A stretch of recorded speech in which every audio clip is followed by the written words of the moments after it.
So begins the annual tradition of the mid-year freakout tag. I'm very excited to talk about all the books that I read from January to June. The first question is how many books I have read so far, and that is 86 books. And this is very surprising to me because in some moments I have read very few books, and then I have gone and read a bunch of books, and it's been very much like rainstorm, drought when it comes to reading. I am very satisfied with this though, because last year it took me until October to read 100 books. The next question is what genre you have read the most, and this is a divide between literary fiction and classics, which tend to be my favorite genres, although I'm really excited how much fantasy I read this year. In the last few years I have read very few fantasy, and this year I think at this point I read about 18, so I am really excited for that. The next question is what is your favorite book so far, and this has to be The God of Good Looks. I really love this book. I read it on recommendation from Ashley from the Bookish Realm. It's set in Trinidad and it really confronts the double standard of men and women and the ways in which young women are tricked by older men, and then the ways that that has consequences. So we have a girl who was an aspiring writer and she met a man at a cafe reading, and they became friends and then lovers, and then more than 6 months into their relationship she found out that he was married, and then he was found out. And ever since then she's been blackballed from the industry, and she has made a living as a model. And as a model she often receives really uncomfortable sexual advancements and all of those other things. And it's just showing the ways in which someone's life can be so upended by these, and it also really deals with eating disorders and the other ways that we see each other. And I really like this book, and I think that it did so many brilliant things and made me so emotional, and it was also written so beautifully. What is the best sequel that you have read this year? I really have been enjoying Abby Jimenez's book. I started with Part of Your World, which I liked, but then I read Yours Truly, which I liked even more, and Just for the Summer, which I liked even more. I really love these characters.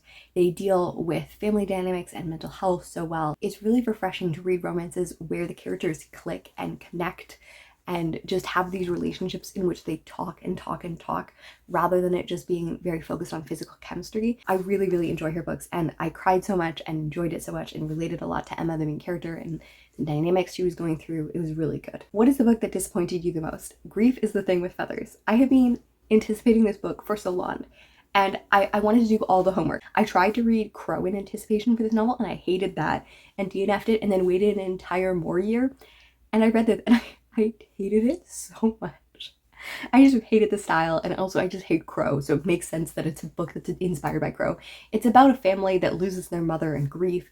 It's just written in a way that I just really don't get along. I know this is a very well-loved novel, and I was just sitting there being like, I don't understand, and it feels like torture. And then also another book that I was really anticipating is The Wren by Anne Enright. This looks at a mother and daughter, and their grandfather was a famous poet, and it's looking at abandonment and disconnection. These characters didn't feel like characters that I connected with or had any love. What is the book that surprised you the most? War Brides is a book that I have an entire review talking about it because I think it's such a great book and it's not talked about. I was on Libro FM because I wanted an audiobook of Charlie's Aunt, and I found another play and I read it. And it's about World War I and about the cost of war and women in war, and it is so good, and I was just blown away by it. And then also In Defense of the Act by Effie Black. This was a book that when the Women's Prize long list was first announced, I was not even planning on picking it up. And then Camilla talked about it and how much she was enjoying it and how funny it was, and I picked it up and I was hooked.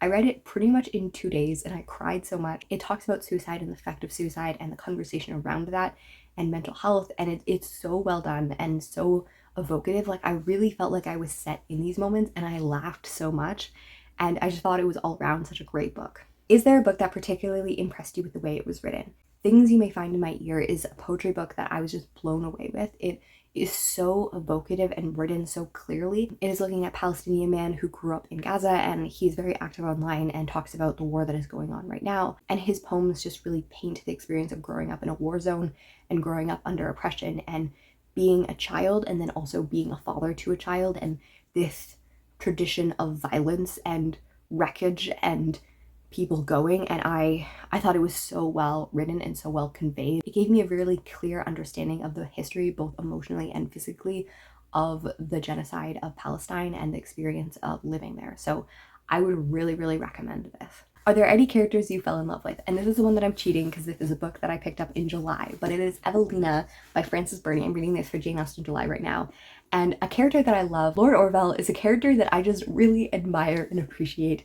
I think that he will be the love interest. It is a book that was published in 1776, and yet it is a book that is very contemporary in feeling. You can read it and you can feel like you are feeling her experiences.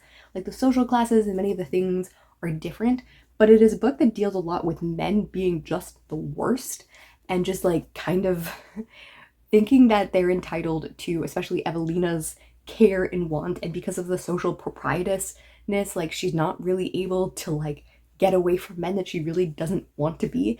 I'm currently at about 100 pages out of 400 pages, and he hasn't really flirted with her or done anything outright, but whenever someone is being a jerk, he just like sets them down, and he's like, I can tell that you're an enthusiast. An enthusiast in this era just means like a religious zealot. He's just like, you're coming on too strongly, bro. Like, just leave. Just leave. Anyways, Lord Orwell so far is just wonderful and very unproblematic for a guy from the 1700s. Do you have a new favorite author or an author you may think may be a favorite in the future?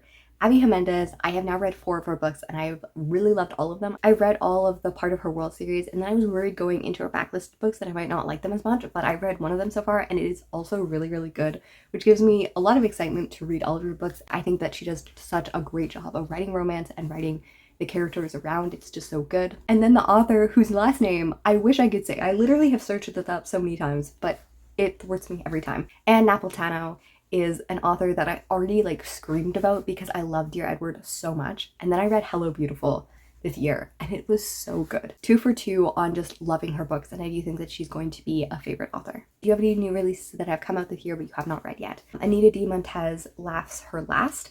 This is a book by the same author as Olga Dies Dreaming, a book that I quite liked a lot, and I'm really excited to read this. It deals with girls in college and them finding an artist that has kind of gone out of the limelight, and I'm really, really excited to read this. And then The Great Divide, which is a book that looks at various people and the digging of the Panama Canal. And I'm really looking forward to the fact that it has a huge cast. What is the book that you're most excited for in the second half of the year? And this has to be The Trouble with Mrs. Montgomery Hearst. I'm so excited for this.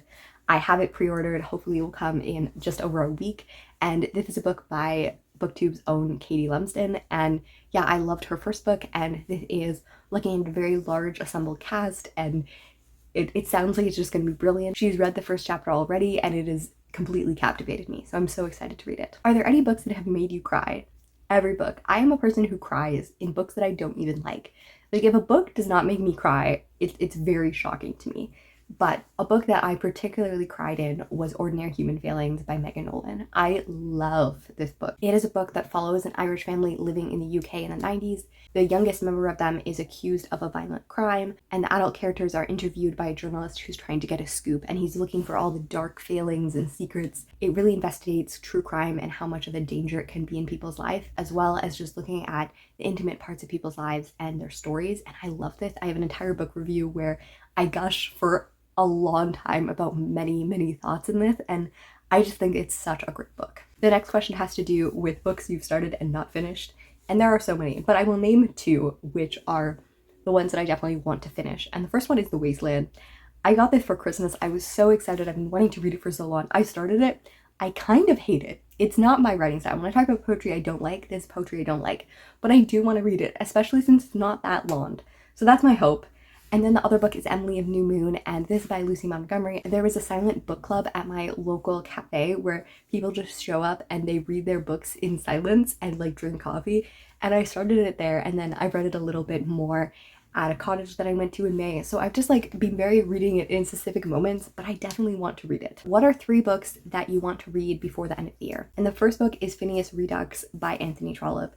I read 10 Anthony Trollope books last year and 2 this year, I think, or maybe 8 last year and 2 this year. Anyways, I read a lot of Anthony Trollope and I'm a really big fan of him. And yeah, this is the next book in his Pallister series, and I'm really excited. It is going to follow Phineas Finn, so I think it's going to be lovely. The next book is Divine Might by Natalie Haynes, and this is looking at Greek goddesses and the ways that they've been represented, and kind of talking about their history, and also talking about the history of how they are presented in culture, which I think is going to be so cool. And then talking about Ann Napolitano. I can't say her name. I want to read Within Arm's Reach, and this is a book that a lot of people think is a new book, but it's actually a 2004 book that has been republished because she's gotten a lot more popular in recent years. But I'm really excited to read it. I believe this is her debut book, so I really hope that it lives up to all expectations of the books that I've loved in more recent years. But either way, I am ready for her to be an author that has grown as well. So those are all my thoughts on The Tag and all the books that I've read so far. I would love to hear your answers in the comments below. I will see you next time in a bookish video.